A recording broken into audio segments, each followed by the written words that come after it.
ಸಂವಿಧಾನವನ್ನು ನಾವು ರಕ್ಷಣೆ ಮಾಡಿದ್ರೆ ನಮ್ಮ ರಕ್ಷಣೆ ಸಂವಿಧಾನದಿಂದ ಆಗ್ತದೆ. ನಾನು ಒಂದ್ಸಾರಿ ಅಸೆಂಬ್ಲಿನಲ್ಲಿ ಹೇಳಿದೆ, ಈಶ್ವರಪ್ಪನಿಗೆ, ರವಿಗೆ, ರವಿಗೆ, ಅಶೋಕ್ಗೆ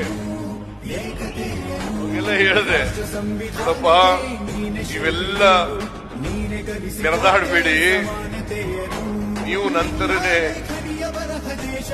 ಸಂವಿಧಾನದ ಮೂಲಕ ಇಲ್ಲಿ ಬಂದಿರ್ತಕ್ಕಂಥದ್ದು. ನಾನು ಮುಖ್ಯಮಂತ್ರಿ ಆಗಿದ್ರೆ, 2ನೇ ಸಾರಿ ಮುಖ್ಯಮಂತ್ರಿ ಆಗಿದ್ರೆ ನಿಮ್ಮೆಲ್ಲರ ಆಶೀರ್ವಾದ ಮತ್ತು ನಮ್ಮ ಸಂವಿಧಾನ ಅಂತಕ್ಕಂಥದ್ದನ್ನ ಅರ್ಥ ಮಾಡ್ತಿದ್ದ. ನೀನು ಈಶ್ವರಪ್ಪ ನೀನು ಅಸೆಂಬ್ಲಿಗೆ ಬಂದಿದ್ರೆ, ರವಿ ನೀನು ಅಸೆಂಬ್ಲಿಗೆ ಬಂದಿದ್ರೆ, ಅಶೋಕ ನೀನು ಅಸೆಂಬ್ಲಿಗೆ ಬಂದಿದ್ರೆ ಸಂವಿಧಾನದಿಂದ ಅಂತಕ್ಕಂಥದ್ದನ್ನು ಮರೀಲಿಕ್ಕೆ ಸಾಧ್ಯ ಇಲ್ಲ.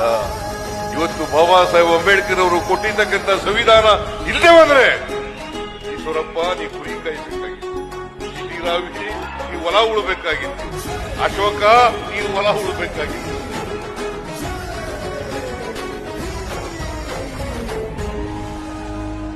ಇವರೆಲ್ಲರೂ ಕೂಡ ಸಂವಿಧಾನದ ಮೂಲಕ, ನಾನು ಕೂಡ ಸಂವಿಧಾನದ ಮೂಲಕ 2ನೇ ಬಾರಿ ಮುಖ್ಯಮಂತ್ರಿ ಆಗಿರೋದು ನಿಮ್ಮ ಆಶೀರ್ವಾದ ಕೂಡ ಇದೆ.